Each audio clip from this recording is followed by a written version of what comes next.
अगर भगवान से बात करने के लिए शब्दों की ज़रूरत पड़ती, तो सालों से आप उनके सामने हाथ जोड़े खड़े हो, मैं उनके सामने हाथ जोड़े खड़ा हूँ, उनसे बात किए जा रहा हूँ, पर वो है कि सुनते ही नहीं। सच्चाई में हम ईश्वर को मानते क्या हैं? कि बार-बार हम उनसे कुछ माँग रहे हैं, दोहरा रहे हैं शब्दों में कि मुझे ये दे दो, मुझे ये दे दो। दिन-रात हम बस अपनी ही बात को दोहराए जा रहे हैं और हम उसे प्रार्थना का नाम दे रहे हैं और फिर ये चाहते हैं कि ईश्वर मेरी बात का जवाब दे दे। तो हम खुद अपनी ही चीज़ों में उलझे हुए पड़े हैं और दोष ईश्वर को दे रहे हैं। मैं अपने ही कई परिवार के लोगों को देखता हूँ कि वो लगातार अपने ईश्वर से, भगवान से कुछ मांग रहे हैं, पर उन्हें वो चीज़ें मिल नहीं रही।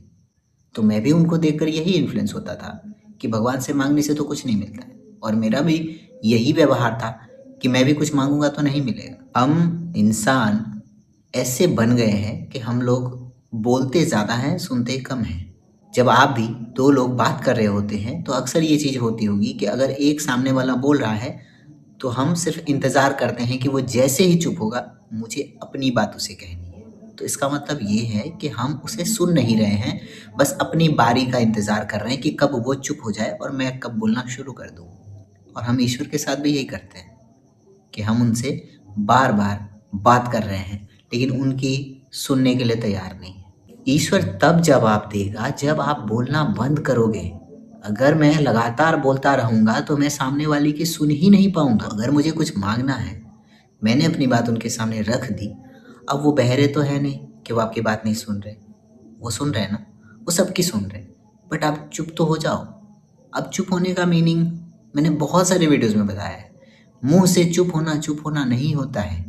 हाँ, आप शोर नहीं कर रहे हो, लेकिन मन में आपके शोर चल रहा है। मन से आप बात किए जा रहे हो, लगातार बात किए जा रहे हो, और बात करना गलत नहीं है। पर अगर आप उनसे कनेक्ट करना चाहते हो, जब 2 इंसान बात करता है तो एक बोलता है, दूसरा सुनता है, दूसरा बोलता है, पहला सुनता है। आप उस तरीके से ईश्वर के सामने क्यों नहीं जाते? ईश्वर से जुड़ने का मतलब शब्दों से जुड़ना कभी भी नहीं है।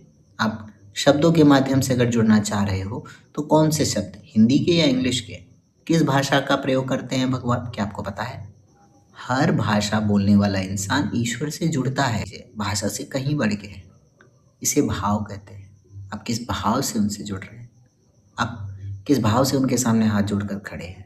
पूजा करने में रिचुअल्स होते हैं, नियम होते हैं। पूजा में भाव जोड़ना लोग भूल चुके हैं। उन्हें लगता है कि वो यज्ञ हवन आदि करेंगे और थोड़ी देर बाद कहेंगे हम ये सारी पूजा पाठ करते हैं, हम रिचुअल निभाते हैं, पर भगवान हमारी सुनता नहीं। आप ईश्वर से भी ये एक्सपेक्ट कर रहे हैं कि आप उन्हें जो चढ़ावा चढ़ा रहे हैं उसके बाद वो आपका सुनना शुरू कर देंगे।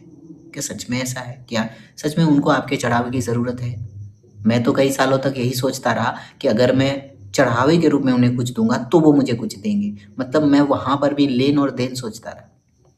पर सच्चाई ये है कि लेन देन का मतलब या उनके सामने समर्पण का मतलब अपने भाव को समर्पित करना है कि जो है आप ही का तो है, मैं कौन होता हूँ आपको देने वाला। हाँ, मैं दे सकता हूँ तो मेरे मन के अंदर का समर्पण दे सकता हूँ।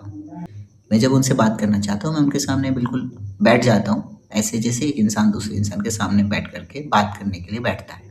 मैं उनको देखता रहता हूँ और मन से जो कहना होता है कह देता हूँ और चुप हो जाता हूँ। मन से चुप हो जाता हूँ और फिर मेरे अंदर से उसी बात का कुछ जवाब आता है जो बहुत गहराई से आपको आंसर दे रही होती है। उस चुप्पी के दौरान, उस मन के शांति के दौरान जब उस चीज़ को आप सुनते हो, तो वही आपका सही रास्ता मार्गदर्शन के लिए होता है। ये जो मैं फैसला ले रहा हूँ ये सही नहीं है, या जिस रास्ते पे मैं निकला हूँ ना ये सही नहीं है, या जिस इंसान के साथ मैं उठ बैठ रहा हूँ ये संगत सही नहीं। अगर आपने उस बात को मान लिया, उस गाइडेंस को मान लिया और उनके बताए रास्ते पे चलने लगोगे, तो बहुत सारी चीज़ें आपकी ऐसे ही सुधर जाएंगी और आपको महसूस हो जाएगा कि कोई तो है जो हाथ पकड़ के आपको चला रहा है। ईश्वर बाहर नहीं है, वो हमारे भीतर, मन के बिल्कुल भीतर बैठा है और बहुत सारी उलझनों में दबी हुई है उनकी आवाज़। अगर आप भगवान से जुड़ना चाहते हैं, अगर आप भगवान से बात करना चाहते हैं, कुछ मांगना चाहते हैं, तो पहले अपनी बात को बोलने के बाद चुप रहें, मौन रहें, मन से शांत रहें और सुने कि अंदर से क्या आवाज़ आ रही है। थैंक यू सो मच फिर वीडियो से जुड़ने के लिए। थैंक यू सो मच इस चैनल को सब्सक्राइब करने के लिए। अगर आपने सब्सक्राइब नहीं किया तो भी मैं आपको ढेर सारा ब्लेसिंग देता हूँ।